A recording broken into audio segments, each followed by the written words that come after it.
আজকে আলাপ করি বাচ্চাদের চিকিৎসা নিয়ে। আমি অক্টোবরের 5 তারিখ আহতদের চিকিৎসা নিয়ে লিখছিলাম। আমি বলছিলাম কিভাবে একটা পূর্ণাঙ্গ চিকিৎসার পুনর্বাসনের ব্যবস্থা করা যায়। কি লিখছিলাম পড়ে দেখি। আমি যদি স্বাস্থ্য উপদেষ্টা হইতাম তাইলে জুলাই আগস্ট বিপ্লবের আহতদের জন্য ওয়ান স্টপ সার্ভিস চালু করতাম। ঢাকা শহরে কোনো একটা কম ব্যবহৃত হাসপাতালের পুরোটা বা একাংশ নিয়ে কাজটা শুরু করতাম। আমি যেহেতু 6 বছর দেশে নাই, তাই জানি না কোন হাসপাতালের অবস্থা কেমন। যখন দেশে ছিলাম তখন সোহরাওয়ার্দী হসপিটাল ছিল সবচেয়ে আন্ডার ইউটিলাইজড হসপিটাল। যাই হোক, ওইখানে আহতরা রেজিস্ট্রেশন করতে পারতো। ওই হাসপাতালে আমি চক্ষু, thoracic surgery, orthopaedics, casualty, gastrointestinal surgeon, neurosurgery, ICU, high dependency unit, physiotherapy, psychology counselling, plastic surgery, কৃত্রিম অঙ্গ সংস্থাপন ইউনিট এক জায়গায় আনতাম। হাসপাতালের ক্যাটারিং সার্ভিসের দায়িত্ব দিতাম স্টার রেস্টুরেন্টকে। হাউসকিপিং এর দায়িত্ব দিতাম পূর্বানী হোটেলকে। বাংলাদেশের সেরা ডাক্তারদের, সেরা নার্সদের এখানে পোস্টিং দিতাম, তাদের ন্যাশনাল হিরো বানায় দিতাম। চিকিৎসার পূর্ণ দায়িত্ব নিতাম।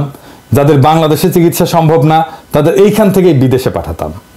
আমি হয়তো সিলেক্ট করতাম মালয়েশিয়া, কিছু ডাক্তার হায়ার করতাম কিউবা থেকে, ওরা টাকার বিনিময়ে ডাক্তার দেয়। আহতদের প্রত্যেককে আলাদা টিভি আর ল্যাপটপ দিতাম।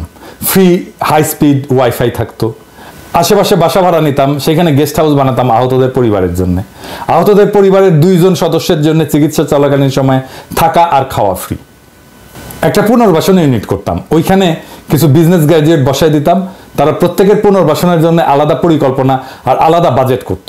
এই বাজেটের জন্য আমি প্রফেসর ইউনুসের পিছে লাইগা নাই থাইকা বাংলাদেশের বিজনেস টাইকুনদের ধরে কইতাম এরে পুনর্বাসিত করার টাকা দেন। বিজনেস টাইকুন আগে আমার 2 বার সালাম দিত, তারপর কইতো যথা আজ্ঞা জনাব। একজন আহত চিকিৎসা সম্পূর্ণ করে ফিরে যাবে, তাদের নিয়ে পত্রিকা আলাদা স্টোরি করতাম। বলে দিলাম এখন দেখেন আপনারা যা ভালো মনে করেন। তো এটা দেখে স্বাস্থ্য উপদেষ্টা ডিজি হেলকে বললেন পিনাকির সাথে কথা বলো, প্ল্যানিংটা ফাইনাল করো। ওই সময় ডিজি হেল ছিল আমার ঘনিষ্ঠ বন্ধু, ক্লাসমেট সুমন নাজমুল।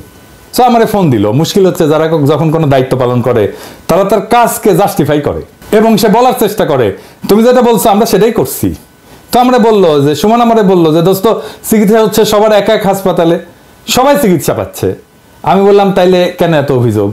তো আমার বন্ধু যা বলছিল ওই একই ধরনের কথা আমি হাসনাত আব্দুল্লাহ শেয়ার করা পোস্টে দেখলাম আজকে।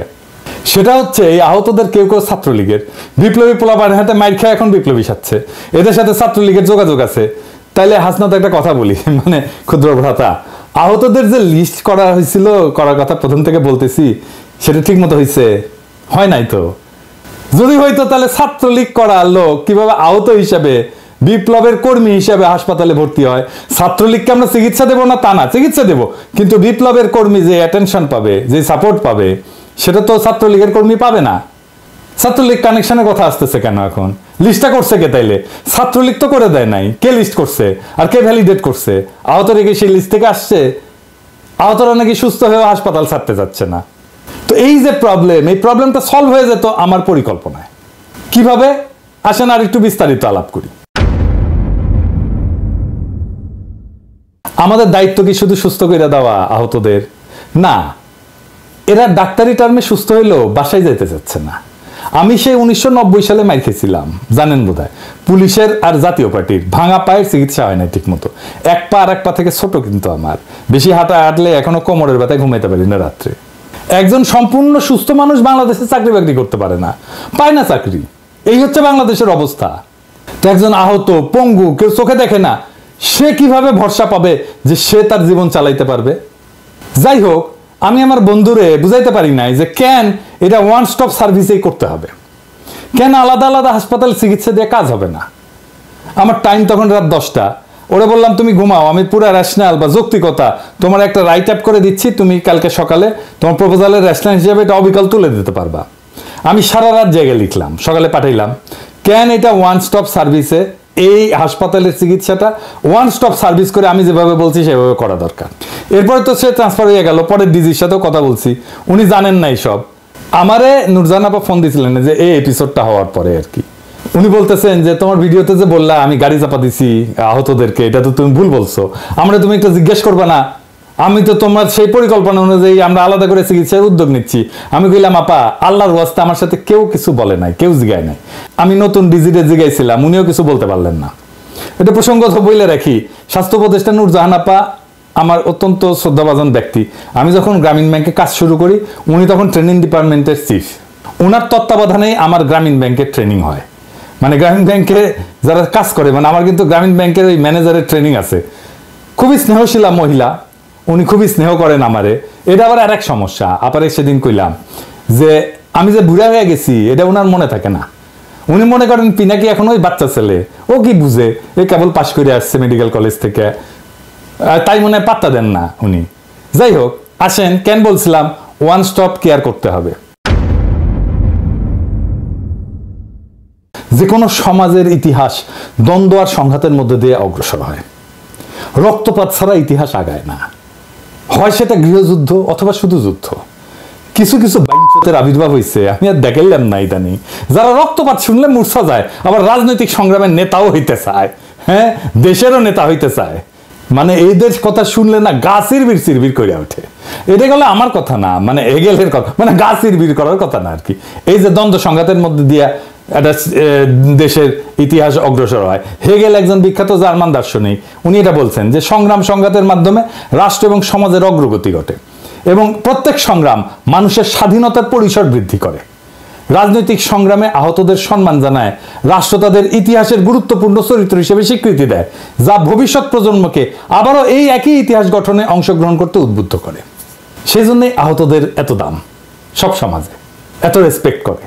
ইতিহাস সাক্ষ্য দেয় যে যে সমাজ তাদের বীর এবং আহত যোদ্ধাদের সম্মান জানায়, সেই সমাজের ভবিষ্যৎ প্রজন্ম সমাজ এবং রাজনৈতিক আন্দোলনে উদ্বুদ্ধ হয়। আপনি দেখেন ওই যে হান্নান বলছিল না যে তরুণ সমাজ আর আসবে না, এই যে দেখেন শোনেন। আর হচ্ছে এই অভ্যুত্থানটা যদি ব্যর্থ হয়, এই যে আমি যে রক্তটা ঝরাইছি এই রক্তের হিসাবটা আমি নিব। এই অভ্যুত্থান যাদের কারণে ব্যর্থ হবে তাদের প্রত্যেকের মুখোশ খুলে দিব স্পষ্টত। এবং হচ্ছে এরপরে একই সাথে বলে যাবো যে হচ্ছে বাংলাদেশের ভবিষ্যতে যেন কোনো তরুণ প্রজন্ম আর কোনো যেন হচ্ছে কখনো যেন রাস্তায় না নামে। এটাই হবে ইয়াতে 90-এর গণ অভ্যুত্থানে নূর হোসেনের রক্তের সাথে প্রতারণা করেছে এরা। প্রতারণা করে আজকে বাংলাদেশকে 24-এ এনে এখানে নিয়ে এসেছে। এখন 2000 মানুষ জীবন দেওয়ার পরে আজকে এখনো দেখা যাচ্ছে যে হচ্ছে এই দেশ নিয়ে তাদের কোনো ভাবনা নেই। ভাবনা হচ্ছে ক্ষমতায় যেতে হবে, লুটপাট করতে হবে। একই জায়গায় সব সার্ভিস দিলে হাসপাতালে আহতরা একে অপরের সাথে মিশবে, সেখানে একটা মিলিত অভিজ্ঞতার পরিবেশ সৃষ্টি হবে। গুরুতর আহতরা হালকা আহতদের মানসিক এবং শারীরিকভাবে শক্তি পেতে অনুপ্রাণিত করবে, যা একটা ঐক্যের অনুভূতি গড়ে তুলবে। এমানুয়েল নেভিনাস আরেক দার্শনিক, উনি বলছিলেন যে মানব সম্পর্কগুলো নৈতিকতার ভিত্তিতে গড়ে ওঠে এবং অন্যান্যদের কষ্টকে স্বীকৃতি দিলে একটা সমন্বিত দায়িত্ববোধ তৈরি হয়। আহতরা পরস্পরকে সমর্থন করলে এই পরিকল্পনা এমন একটা সম্মিলিত নৈতিক প্রতিক্রিয়া তৈরি করত, যা শুধুমাত্র চিকিৎসার সীমা ছাড়ায় আবেগ এবং সামাজিক বন্ধনকে শক্তিশালী করত। আমি বলছিলাম ভালো খাবার দিতে হবে, পরিচ্ছন্ন একটা পরিবেশ দিতে হবে। পরিচ্ছন্ন পরিবেশ, সুশৃঙ্খল পরিবেশ, পুষ্টিকর খাদ্যের ব্যবস্থা রোগীদের মানসিক চাপ হ্রাস করত। দ্বিতীয় বিশ্বযুদ্ধের পরে যারা ফ্রন্ট লাইন থেকে আহত হয়ে আসছিল সৈনিকেরা, তাদের বিশেষ যত্নে রাখা হয়েছিল যাতে তারা মেন্টালি এবং ইমোশনালি সুস্থ থাকতে পারে। আর সুস্বাদু খাবারের কথা বলছি, সুস্বাদু খাবার দিয়ে আপনি আপ্যায়ন করবেন, এর ফলাফল আপনি দেখবেন। ভালো খাবার ছাড়া তো উৎসবই হয় না, ভালো খাবার দেখলেই মন প্রফুল্ল হয়ে যায়। আরেক দার্শনিক অ্যারিস্টটল বলতেন ইউডাইমোনিয়া মানে হচ্ছে শারীরিক এবং মানসিক স্বাস্থ্য ভালো থাকলে মানুষ তার সম্ভাবনা এবং পূর্ণতা অর্জন করতে পারে। ভালো খাবার তো ভালো পুষ্টি দেয়, মানসিক স্থিতিশীলতা নিশ্চিত করে, এইটা মানুষকে সুখ এবং পূর্ণতা দেয়। আমি সেজন্য খাবারের ব্যাপারে খুবই পার্টিকুলার। খাবার ভালো থাকতে হবে। স্টোয়িক দর্শন অনুযায়ী খাবার শুধু শরীরের জন্য না, এটা মানসিক স্থিতিশীলতা বজায় রাখার মাধ্যম। পুষ্টিকর খাবার হরমোনের নিয়ন্ত্রণ করে, যেটা আবেগ এবং আচরণে সরাসরি প্রভাব পড়ে। যেমন ধরেন সেরোটোনিন, এটাকে সুখের হরমোন বলা হয়। পুষ্টিকর খাবার থেকে যে অ্যামাইনো অ্যাসিড আছে এটা ট্রিপ্টোফ্যান থেকে তৈরি হয়। এমন খাবার দেবেন যেটাতে হাই সেরোটোনিন থাকে। এই খাবারগুলো কিন্তু এক্সপেন্সিভ। আপনি যদি বাচ্চাদের এমন খাবার দিতেন যেটাতে ভেরি হাই সেরোটোনিন, দেখতেন এরা আনন্দের সাথে থাকতো ওই জায়গাগুলো এবং তাদের রোগের দুঃখ এগুলো কমে যেত। কিতে হাই সেরোটোনিন থাকে আমি বলি, যেমন মুরগি, হাঁস, এগুলো হাই সেরোটোনিন থাকে। ডিম, আমাদের মাছে ট্রিপ্টোফ্যান থাকে না, এগুলো ওই যে স্যামন মাছে থাকে, লাল মাংসে থাকে মাঝারি খুব বেশি না, মাঝারি পরিমাণে। তারপরে দুধ, পনির এগুলোতে থাকে, যেমন ধরেন আখরোট, অ্যালমন্ড, তারপর কাজু বাদাম, চিয়া সিড এগুলোতে থাকে সেরোটোনিন।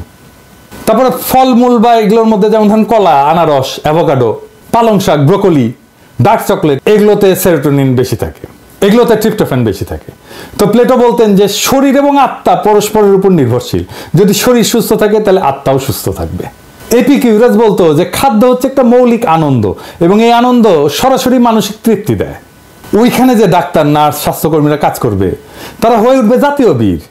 কত রকম গল্প বের হবে এই হাসপাতাল থেকে। কবি সাহিত্যিকরা যাবে আহতদের সাথে কথা বলতে, তাদের লড়াইয়ের গল্প শুনবে, গান লিখবে, কবিতা লিখবে, উপন্যাস লিখবে, সিনেমা হবে।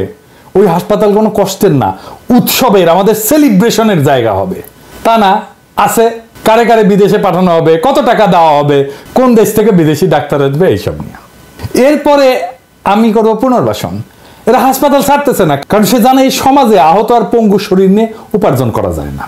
মানে ধরেন সে কি পুলিশে যেতে পারবে, আর্মিতে যেতে পারবে, বিডিআরে যেতে পারবে, আনসারে যেতে পারবে? পারবে না তো। তার তো অনেকগুলো চাকরির ক্ষেত্র এমনিতেই বন্ধ হয়ে গেছে। সরকার বলছে আমরা সারা জীবন চিকিৎসা দেবো, সারা জীবন খাবার, বাসস্থান, তার অবশিষ্ট শিক্ষা, সংসার কে দিবে? আর রাষ্ট্র দায়িত্ব নিবে, এই কথায় তারা আস্থা পায় না। কারণ রাষ্ট্র ঐতিহাসিকভাবে কোনো আহতের দায়িত্ব নিছে? 90-এর আন্দোলনে আমাদের সাথে আহত হয়নি অনেকে, আমি তো জানি। কারো কোনো দায়িত্ব নেয়নি রাষ্ট্র। মুক্তিযুদ্ধে ধর্ষিতা নারীদের দায়িত্ব নিছে সরকার? নিছে? নেয়নি। বলে 30 লক্ষ শহীদ হয়েছে, আবার গলা কাঁপায় আর কি। 30 লক্ষ বলার সময় গলা কাঁপায়। তো শহীদ পরিবার ভাতা পেয়েছে একটা শহীদ পরিবার দেখান ভাতা পেয়েছে? পায় না। 75-এ 15 আগস্টে যে সোহরাওয়ার্দীর বডিগার্ডলে জয় বাংলা করলো, তাদের দায়িত্ব নিছে সরকার? নেয়নি। একটা ইন্ডেমনিটি করছিল, সেটা বাতিল করে দিছে, ধরে ধরে এনে ফাঁসি দিছে। প্রফেসর ইউনূস বললেই সেটা পালিত হবে, সেটা কোনো নিশ্চয়তা নাই। একটা অধ্যাদেশ তো তুড়ি মেরে উড়াই দিবে যে কোনো সরকার। যদি আমাদের শত্রু সরকার আসে তাহলে তো উড়াই দিবে এটা। তাহলে কেন তারা শুধু সারা জীবন চিকিৎসা হবে এই আশার বাণী শুনে চুপ থাকবে? ওদের পুনর্বাসন করতে হবে ওইখান থেকে। 20,000 আহত বাচ্চা, এদের সারা জীবনের জন্য পুনর্বাসিত করতে হবে। সেই কাজটা ওই একই জায়গা থেকে হইতে হবে, কোনো সমস্যা হবে না। তাইলে বিজনেস গ্র্যাজুয়েটরা প্রত্যেক আহত ব্যক্তির জন্য পৃথক পরিকল্পনা তৈরি করবে। মিশেল ফুকোর একটা কথা ছিল, Notion of power and discourse. রাষ্ট্র আহতদের ঘিরে একটা ন্যারেটিভ তৈরি করতো, ন্যাশনাল ন্যারেটিভ, যা সমাজের মূল্যবোধকে প্রভাবিত করবে এবং সাধারণ মানুষকে বীরত্বের পথে উদ্বুদ্ধ করবে। সেটা না কইরা কি করতেছে? মাথার মধ্যে কোনো চিন্তা নাই, দুর্বল চিন্তার মানুষ। বুড়া খাটাস তো, মাথায় কোনো আইডিয়া আসে না। এই কাজে টাকা লাগতো না, আমি বলছিলাম টাকা তুলে দেব, জনগণের জন্য টাকা দিতে প্রস্তুত। প্রফেসর ইউনূস নিজে বলতেন সব কাজে টাকা লাগে না, কোথাও কোথাও উদ্যোগ লাগে। যেমন উনি উদাহরণ দিতেন, এটা খোলা মাঠে আঁকবো না, এটা বাস্তবায়নের জন্য তো টাকা লাগে না, লাগে উদ্যোগ। ওনার আশেপাশে উদ্যোগী, উদ্যমী, বুদ্ধিমান, ক্রিয়েটিভ, সৃজনশীল মানুষ নাই। যারা আছে তারা চিন্তাতে সক্ষম না। এই ধ্বজভঙ্গ উপদেষ্টা পরিষদ ভেঙে দিতে হবে, দক্ষ উদ্যমী লোকদের দায়িত্ব দিতে হবে। তাইলেই আমরা আমাদের সমর্থন অব্যাহত রাখবো। নয়তো একদিকে আওয়ামী লীগ, আর একদিকে হাসিনা চট করে ঢুকে যাওয়ার আশা, আর একদিকে আফসোস লীগ, ডাইনে ইন্ডিয়া, উপরে ট্রাম্পের উপদেষ্টা হয়েছে, ইসকনের তুলসী গ্যাবার্ড ও বাম্বু খাইবেন। আমরা দরিদ্র মানুষ, পপকর্ন খানার পয়সা নাই, তাই মুড়ির টিন নিয়ে বসবো। সেদিন বুঝবেন এই 2 পয়সার হরিদাস পালেরা, ইউটিউবাররা কি কইছিল। মুরব্বীরা কয় না যে আইজ বুঝবে না, বুঝবা কাল, পাছা থাপড়াবে আর পাইবা গাল। ওইটা আপনাদের ক্ষেত্রেও হবে। আজ বুঝবেন না, বুঝবেন কাল, তারপরে পাছা থাপড়াইবেন আর পারবেন গাল।